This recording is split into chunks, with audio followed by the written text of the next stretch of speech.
For someone suffering from vertigo or tinnitus with suspected poor cerebral circulation as a cause, then it could be worthwhile to try Ginkgo to see whether it improves the situation. We have a 2011 review on the effectiveness of Ginkgo for tinnitus. The authors excluded all studies that used underdosed Ginkgo extract and that had treatment duration that were too short, like 2 weeks or less.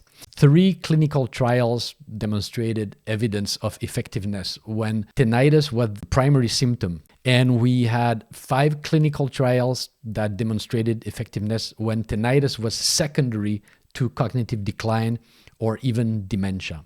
Across all of these studies, the perceived loudness of tinnitus decreased by anywhere from 2 to 3 up to 8 decibels, which is quite significant.